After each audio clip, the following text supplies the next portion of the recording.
నమస్తే, welcome to our channel. ఈరోజు 3 ఆకుకూరల కాంబినేషన్తో పప్పు అయితే ప్రిపేర్ చేస్తున్నాను. దీనికోసం అయితే ముందుగా ఒక చిన్న గ్లాస్ పప్పు కుక్కర్లో శుభ్రంగా కడిగి పెట్టాను.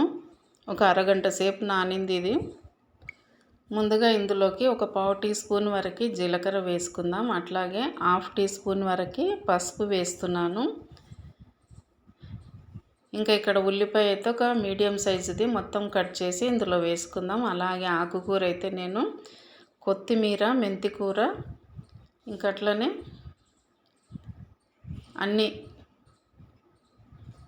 పాలకూర ఇవి మొత్తం శుభ్రంగా కడిగేసి కట్ చేసి పెట్టుకున్నాను. ఇందులోకి పచ్చిమిర్చి అయితే ఒక 10-12 తీసుకున్నాను. ఇవన్నీ ఆకుకూరలు కడిగిన తర్వాత కట్ చేసి పెట్టుకొని ఇలా నీళ్లు లేకుండా వడిపి ఉంచుకోవాలి. ఈ మూడింటి కాంబినేషన్లో పప్పు అయితే సూపర్గా ఉంటుంది టేస్ట్ అయితే. ఇందులోకి అయితే నేను మామూలుగా చింతపండు వాడకుండా మామిడికాయ అనేది యూజ్ చేస్తున్నాను. ఈ కట్ చేసి పెట్టుకున్న ఆకుకూర మొత్తం కూడా ఇందులో వేసుకుందాం. ఎప్పుడైనా సరే పాలకూరతో పాటు మెంతికూర వేస్తే పప్పు అనేది టేస్ట్ ఉంటుంది. దాంతోపాటుగా నేను కొత్తిమీర కూడా ఒక సగం కట్ట వేసిన అనమాట. టేస్ట్ అలాగే హెల్తీ కూడా కదా. ఇందులోకి కారం అయితే ఒక హాఫ్ టీ స్పూన్ వరకు వేసుకుందాం. పచ్చిమిర్చితో పాటు కారం కూడా కొంచెం వేస్తే బాగుంటుంది. ఇంకా మామిడికాయ అయితే ఒక మీడియం సైజ్ కాయలు ఒక 1/4 వంతు అయితే వేస్తున్నాను కట్ చేసి. ఇలాగా ఇవన్నీ వేసిన తర్వాత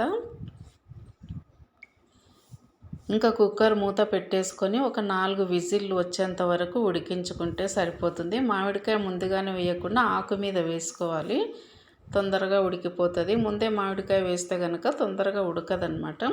ఇప్పుడు స్టవ్ మీద బాండి పెట్టేసి ఆయిల్ అయితే పోసుకున్నాను. ఒక 2 టేబుల్ స్పూన్ వరకు. పప్పు అయితే ఉడికిపోయింది కదా, ఇంకా పక్కన పెట్టేసుకుందాం. ఇప్పుడు తగినంత ఉప్పు వేసుకొని పప్పు కవ్వంతో వెనుపుకొని పక్కకు పెట్టేసుకుందాం. ఇప్పుడు ఆయిల్ అయితే హీట్ ఎక్కింది కదా, ఇందులోకి 7-8 ఎల్లుల్లిపాయలు వేసుకోవాలి. ఎల్లుల్లిపాయలు కొంచెం రంగు మారేంత వరకు వేసుకుంటే వేగనిస్తే కనుక చాలా బాగుంటుంది టేస్ట్ అనేది. అలాగే ఒక 4-5 ఎండుమిర్చి, 1 టీ స్పూన్ వరకు జీలకర్ర, ఆవాలు ఇవన్నీ తాలింపు వేసుకొని ఎర్రగా వేగిన తర్వాత దింపేసుకోవాలి. పప్పునైతే రుద్దేసి గిన్నెలోకి ట్రాన్స్ఫర్ చేసుకున్నాం కదా, తాలింపును ఇందులో వేసుకోవాలి వేడివేడిగా ఉన్నప్పుడే. ఇలా పప్పు అయితే రెడీ అయిపోయింది.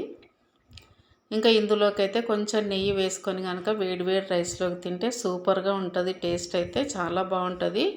ఈ 3 ఆకుకూరల కాంబినేషన్తో పప్పు అయితే సూపర్ ఉంటుంది. Thank you.